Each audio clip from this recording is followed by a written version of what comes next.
Bonjour, j'ai le plaisir de vous retrouver aujourd'hui pour vous présenter une nouvelle conseillère de la Fondation Saint-Au-Terme. C'est le tour aujourd'hui de Marion, que malheureusement je n'avais pas pu présenter la dernière fois, donc il y a 2 semaines. Il y avait eu un petit problème technique. Et voilà, donc moi c'est Muriel, conseillère en symptothermie, et je vais inviter Marion un petit instant. Alors, voilà. Voilà, je l'ai invitée, donc nous allons l'attendre le temps qu'elle vienne. Ah, parfait. Bonjour Muriel, bonjour à tous. Bonjour Marion, je suis très heureuse de te retrouver ici. Eh ben J'espère que... moi aussi. Donc voilà, peut-être brièvement, tu peux te présenter, parler un petit peu de ton parcours. Oui, bien sûr. Alors moi je m'appelle Marion, j'ai 33 ans, je vis en Haute-Savoie avec mon conjoint et ma petite fille Maya, qui va souffler sa première bougie samedi, donc elle va avoir 1 an. Donc dans la vie évidemment je suis conseillère agréée en symptothermie auprès de la Fondation et je suis également phytothérapeute spécialisée en santé féminine. En fait moi j'ai étudié l'herboristerie pendant 3 ans à l'école lyonnaise des plantes médicinales. Et ensuite, je me suis spécialisée pendant 1 an dans les pathologies du cycle féminin, de l'adolescence à la ménopause. Donc, j'accompagne les femmes, si tu veux, qui ont des problématiques, je dirais, assez basiques, une petite acné, des règles douloureuses, une aménorrhée, à des pathologies plus sévères comme le SOPK ou l'endométriose. Et en plus de ça, je suis aussi créatrice et animatrice de cercles de lune et de cercles de première lune à destination des femmes et des adolescentes. Et je dirais que je leur enseigne les énergies du cycle de manière un petit peu plus sacrée et initiatique. Donc voilà. Super, c'est très très intéressant. Je vois que tu as vraiment plusieurs, comment on appelle ça, plusieurs flèches Corde à à mon ton arc, arc. oui. Voilà. Exactement, oui. Et qu'est-ce qui, en fait, t'a fait te tourner vers la symptothermie? Peut-être, hein, parce qu'on a chacune, à un moment donné, tout à coup pris la décision de faire le saut, peut-être de passer. Qu'est-ce qui t'a motivé, toi, à te lancer dans la symptothermie? Eh ben moi, en fait, c'est quand je me suis pris un mur. En 2015, j'étais en burn-out professionnel. Et ça a entraîné évidemment une profonde remise en question dans ma vie. Et c'est à ce moment-là que j'ai décidé d'arrêter la pilule que j'avais pris en continu pendant 10 ans. 10 ans sans règles, je précise, donc très linéaire, à pas du tout être consciente de la cyclicité qui se jouait en moi. Et comme j'allais pas bien, ma santé était chaotique, je me suis dit que c'était le moment de me reconnecter à mon corps et surtout pour moi, observer mon cycle, c'était un moyen de reconnecter ma féminité que j'avais toujours rejetée jusqu'à présent. Et au début, j'ai voulu apprendre la symptothermie en autodidacte parce que je me suis dit, après tout, à part moi, personne ne peut mieux connaître mon corps. Et puis en fait, avec un état de santé qui était très fébrile, des cycles irréguliers, j'y arrivais pas. Je me décourageais, je me culpabilisais. Et je me suis dit, écoute, Marion, ça va être le moment d'investir dans un suivi. Donc j'ai pris un suivi sécurité avec une conseillère de la Fondation. Et je me souviens, dès la première consultation, c'était beaucoup plus clair, beaucoup plus limpide. J'ai lâché beaucoup de pression que je me mettais à vouloir avoir un cycle, je dirais, un peu parfait, qui colle parfaitement au manuel. Et en fait, la conseillère m'a rassurée en me disant, mais écoute, vous avez tout un cycle qui vous est propre et pas de pression par rapport à ça. Tu vas cheminer avec ton propre cycle. Et je crois que je me suis observée 2, 3 mois et mon cycle s'est régulé très rapidement alors que ça faisait plus d'1 an, 1 an et demi que j'observais toute seule et il n'y avait rien qui se passait. Et c'est ça la magie, je trouve, avec la symptothermie, en mettant juste de la conscience sur son cycle, sans même prendre des plantes parfois ou faire un travail émotionnel, et ben ça suffit à remettre de l'harmonie et de la fluidité. Donc Oui, c'est voilà. super, comme tu dis, c'est des fois rien que d'être attentif, de mettre de l'attention, c'est comme une plante, c'est comme un animal, on lui donne de l'attention, et du coup, il y a des choses qui Exactement. se passent, qui bougent, qui se mettent à vivre, qui se remettent en place. Ouais, super. Et toi, en fait, donc ça fait ben, pas longtemps que tu es devenue maman. Donc tu Oui, connais en fait la symptothermie aussi dans différentes phases de ta vie. Peut-être que tu oui. peux nous en dire un petit peu plus par rapport à ça, par rapport à ce que ça t'a apporté, euh, ben, par rapport à ton but ou bien à ton souhait de devenir maman et comment ça s'est passé peut-être aussi avec l'allaitement. Voilà, ça je pense que c'est très intéressant pour de nombreuses femmes parce que la symptothermie, c'est pas juste une méthode voilà, dans le but de concevoir ou de ne pas concevoir. Enfin, on peut vraiment l'utiliser déjà dans le but de se connaître, mais aussi dans différentes phases de sa vie, en fait. Oui, c'est ça qui est. Enfin, tu as raison de le rappeler, Muriel. Avant tout, pour moi, la symptothermie, c'est vraiment une méthode, un super outil pour se reconnecter à son corps. Et c'est sûr que comme ça nous permet de comprendre comment on fonctionne et quand est-ce qu'on est fertile et qu'on ne l'est pas, on peut l'utiliser en contraception, en conception, en allaitement. Et c'est vrai que moi, je pense que je suis passée par tous les modes, bon, sauf le mode préménopause, mais voilà, j'ai le temps de le voir venir. Donc, comme je te disais, quand j'ai fait mon burn-out, j'avais pas de conjoint à l'époque, donc c'était purement de l'observation. Et puis après, j'ai rencontré mon conjoint à l'heure actuelle. On était en mode petite fleur, donc pour celles qui ne savent pas, le mode petite fleur, c'est j'accueille ce qui vient. On n'essayait pas forcément de faire un bébé, mais voilà, on ne se protégeait pas forcément au moment de l'ovulation. Et puis, petit à petit, grâce au suivi avec la conseillère, j'ai compris que moi, j'avais des cycles de 35 jours, que j'ovulais plutôt au jour 21. Donc, si je voulais avoir un bébé, c'était plutôt avoir des rapports, aller jusqu'à 6 jours avant le jour 21. Et c'est ce qui s'est passé. En fait, on a eu un rapport 5 jours avant l'ovulation, plus rien après. Je rentre dans le détail parce que c'est intéressant, parce que je ne sais pas si vous le savez, mais un spermatozoïde femelle peut survivre jusqu'à 6 jours dans les cryptes du col. Et donc moi, en fait, je savais déjà que j'attendais une petite fille. C'était pas possible biologiquement que j'attende un petit garçon.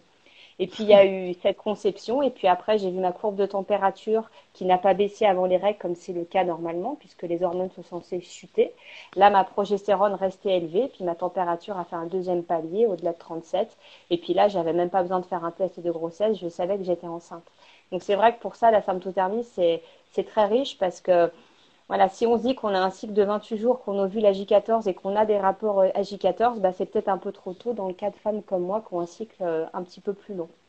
Et puis maintenant, j'expérimente depuis un an le mode allaitement, qui est un mode, je pense pour moi, le mode le plus compliqué en symptothermie, où j'invite vraiment les femmes à prendre une consultation avec une conseillère, parce que c'est vrai que l'allaitement peut bloquer la fertilité, mais il y a des conditions assez strictes à respecter. Il faut vraiment surveiller la fertilité. C'est comme le lait sur le feu, hein, si vous voulez. Et j'ai beaucoup de femmes que j'ai accompagnées en allaitement qui, pour leur premier bébé, avaient pas trop fait attention. On se disait qu'elles étaient protégées et puis bébé 2 est arrivé par surprise. Euh, donc voilà, ouais, vraiment différents modes et c'est très riche d'être accompagnée par une conseillère dans chacun de ces modes-là. Merci, ouais, c'est super intéressant et c'est vrai que le mode allaitement, c'est vraiment une phase délicate, donc c'est important là aussi d'être bien encadré, surtout si on ne connaît pas son cycle par avance, son profil. Mais c'est Exactement. Et passionnant. si tu me permets, Muriel, c'est vrai que je compare aussi par rapport à d'autres mamans qui ont un bébé à peu près du même âge que ma fille Maya. Certaines ont déjà eu leur retour de couche alors qu'elles ont allaité exclusivement comme moi, alors que moi, j'ai toujours rien eu. Donc ça aussi, c'est intéressant parce que à allaitement égal, enfin allaitement égal, je veux dire à bébé nourri exclusivement au sein, eh bien, il y a des femmes qui vont avoir leur retour de couche dans les 2, 3 mois et certaines comme moi qui vont peut-être mettre un an, j'en connais 2, 3 ans. Donc là encore, on est toutes différentes, pas de règles. Et c'est ça avec la symptothermie qui en fait la justesse et la fiabilité, c'est qu'on ne prédit pas et on s'observe vraiment au jour le jour. Absolument. Et toi, qu'est-ce qui t'a fait enfin, pourquoi tu es devenue en fait conseillère en symptothermie? Donc, tu as voulu passer à une étape suivante. Oui, et ben c'est vrai que j'avais déjà la phytothérapie de la femme, comme tu dis, c'était une corde à mon arc. J'avais l'aspect féminin sacré avec les cercles de femmes que je fais, plutôt l'aspect émotionnel. Et puis je me suis dit, mais tiens, la symptothermie, ça a tellement été une révélation pour moi, pour me reconnecter à mon corps, que j'ai envie de faire découvrir cette technique à d'autres femmes. Et puis, voilà, moi j'ai aussi fait ma puberté très jeune, à 9 ans. Après, à 17 ans, quand j'ai eu mon premier copain, ma mère m'a dit prends la pilule. Je ne me suis pas posé de questions. J'ai pris 2 tailles et demie de poitrine une semaine après. J'ai vécu des années assez difficiles par rapport à ça. Et puis, je me dis qu'à l'époque, j'aurais aimé en fait rencontrer une conseillère en symptothermie. Moi, je les appelle des mamans lune. Ça ne veut pas forcément dire que j'aurais adhéré à la démarche, mais j'aurais aimé que quelqu'un me dise, mais tu sais, Marion, si tu veux pas prendre la pilule, pas mettre un stérilet, si tu as envie de te connaître, ou si simplement même tu supportes plus la pilule, le stérilet que tu as essayé, que ça te convient pas, eh ben il y a d'autres méthodes qui existent, d'autres méthodes plus douces et plus fiables. Et aujourd'hui, j'ai envie voilà d'être cette femme dans le paysage d'autres femmes qui se disent, bah tiens, j'ai peut-être envie d'écouter ce qu'elle a à me dire, Marion, de découvrir cette méthode. Je verrai si elle me parle ou pas, parce qu'on ne forcera jamais une femme à faire de la symptothermie, et ce n'est pas notre propos.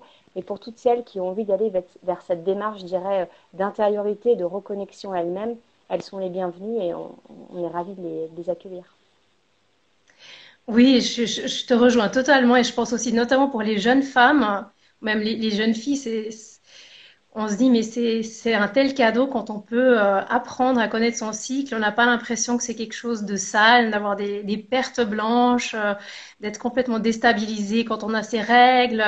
C'est un peu, c'est très tabouisé encore et c'est vrai que je pense que ça peut rassurer beaucoup de jeunes femmes. Et, euh, et aussi, ça nous rend un peu plus confiantes en nous-mêmes, en fait. Quand on se dit, mais en fait, c'est tout à fait normal, c'est un signe de très bonne santé si j'ai de la glaire. C'est pas du tout quelque chose d'anormal. Donc, Et ouais, super. Et il y a toi, donc, tu peux tout, oui. peut-être préciser où tu vis et peut-être aussi parce que je sais que tu présentes, tu fais aussi des présentations. Donc, tu travailles en ligne, bien entendu, mais tu es aussi sur place. Oui, je suis sur place Mhm. je suis sur place en Haute-Savoie. Il y a 2 semaines, je faisais une conférence pour parler de la symptothermie devant des mamans et des ados. Hein, t'en parlais, ce côté transmission.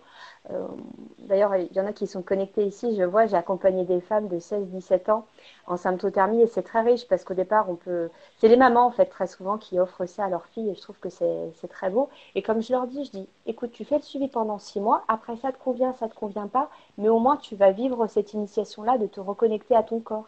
Et souvent, elles ont peur parce qu'elles ont pu prendre une pilule au début parce qu'elles avaient de l'acné ou parce qu'elles avaient des règles douloureuses et elles ont peur de l'arrêter pour passer à la sympto. Mais parmi toutes les femmes que j'ai accompagnées, avec les plantes que je donne, j'ai jamais eu de récidive d'acné qui revient ou quoi. Au contraire, il y a une très bonne santé. Et à l'issue des 6 mois, elles sont toutes très épanouies. Épanouies d'avoir connu la méthode, mais au-delà, c'est d'avoir appris à se connaître. Et une femme qui se connaît, eh bien finalement, elle vit sa cyclicité parce que le cycle, c'est 4 temps. Hein, c'est comme les saisons dans lesquelles on vit. Et si une femme se connaît, eh bien, elle va mieux pouvoir parler de ce qu'elle vit intérieurement à son conjoint. Il y aura aussi plus d'harmonie, et ça, c'est bien connu en symptothermie.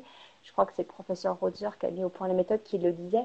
Les couples qui pratiquent la symptothermie, entre guillemets, divorcent moins ou se séparent moins, parce que c'est pas, si vous voulez, un moyen de contraception où c'est la femme qui va tout porter. Non, finalement, c'est le couple et c'est très épanouissant. C'est un dialogue. Oh, tout à fait. Et pour la fin, est-ce que tu aurais encore un petit message pour toutes celles et ceux qui nous écoutent? Alors là, j'ai perdu la connexion. Attends. Marion, tu nous entends encore? Ah, Ah, ben dommage. on m'a perdu. Tu es là, je t'entends. On m'a perdu, excusez-moi. Tu disais si j'avais un dernier petit message, c'est ça? Oui, un petit mot pour la fin, peut-être.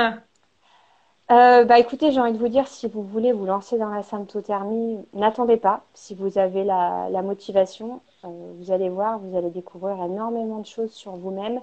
Et pour moi, se reconnecter à son cycle, c'est se reconnecter à sa féminité profonde. Et souvent, les femmes qui me choisissent, bon, il n'y a pas de hasard parce que je vous ai dit que je fais des cercles de femmes, mais je peux très bien en consultation faire que de la symptothermie, mais très souvent, on va aller beaucoup plus loin que ça en fait, parce que selon les phases de son cycle, on se rend compte qu'il y a des émotions qui vont revenir, il y a des façons de s'alimenter, des hygiènes de vie à mettre en place pour être plus en harmonie avec son cycle.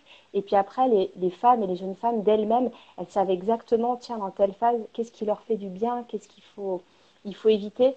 Donc je trouve que comme outil pour se connaître, c'est magique. Alors franchement, foncez et moi je serais ravie d'être votre conseillère et comme mes collègues, enfin voilà, franchement lancez-vous. Vous êtes aussi avec la Fondation Symptotherm, ça me semble important aussi de le préciser. Euh, c'est un cursus de formation qui est très solide et il y a une histoire derrière. Je ne sais pas si vous le savez, mais le couple Christine Bourgeois et Ray Weinstein qui a créé la Fondation Symptotherm, ils étaient en étroite collaboration avec le professeur Rotzer qui a mis au point la symptothermie, puisque je crois que Christine Bourgeois était même La une de ses méthode premières élèves. symptothermique. Méthode symptothermique, tu as raison, exactement. Et c'est vrai que le couple, voilà, Rivenstein et Christine Bourgeois, ils ont ensuite contribué à moderniser la symptothermie. Ils ont créé un manuel, ils l'ont écrit en plusieurs langues. Il y a le didacticiel Sympto, l'application mobile aujourd'hui qui existe. Et moi, je voulais vraiment rendre hommage à ce travail de pionnier et d'éclaireur. Alors, c'est mon côté bélier qui rend hommage aux gens qui vont oser se lancer dans un domaine. Et il y a quelques années, la symptothermie, enfin, les méthodes symptothermiques, c'était pas tellement connu. Et voilà, je tiens vraiment à les remercier de m'avoir permis de connaître cette méthode et de m'avoir formée ensuite. Et moi, c'est pour ça aussi qu'après, j'ai choisi de rejoindre la fondation. Et on est un très beau réseau de conseillères. On se voit encore 1 à 2 fois par mois pour faire de la formation continue, parler des cyclogrammes difficiles, parce que c'est tout à fait possible que parfois, j'ai du mal, moi, à analyser le cycle d'une femme que j'accompagne et on va demander de l'aide aux autres. Et on est sans cesse en train de se perfectionner. Et il y a un cursus de formation derrière, ce qui n'est pas toujours le cas malheureusement des applications mobiles qu'on voit, qu'on peut télécharger sur notre téléphone, qui sont très belles au niveau marketing. Mais quand on regarde parfois qui y a derrière et qui sont les créateurs, ce sont des personnes qui sont très douées en développement web. Mais parfois, le lien avec le cycle féminin, je le vois pas trop. Et moi, voilà, ça m'aurait dérangé de rejoindre une équipe qui n'avait pas cette âme-là par rapport à la symptothermie. Alors, je remercie encore Harry Weinstein et Christine Bourgeois pour tout ce qu'ils ont fait. Bah, écoute, merci beaucoup Marion pour ton passage, pour ton témoignage. Bah, merci à toi, Muriel, de m'avoir permis de m'exprimer. Et puis je t'en prie, donc vous retrouvez Marion sur le blog de sympto.org, vous trouverez tout son profil. Si vous souhaitez la contacter directement, c'est possible aussi. Donc voilà, on se retrouve la semaine prochaine avec Fabienne. C'est Fabienne qui présentera une autre conseillère. Et je vous souhaite une excellente journée. Merci beaucoup Marion et à très bientôt. Merci à toi, Muriel. À bientôt. Belle journée à À tous. bientôt, bonne Au journée. revoir. Au revoir.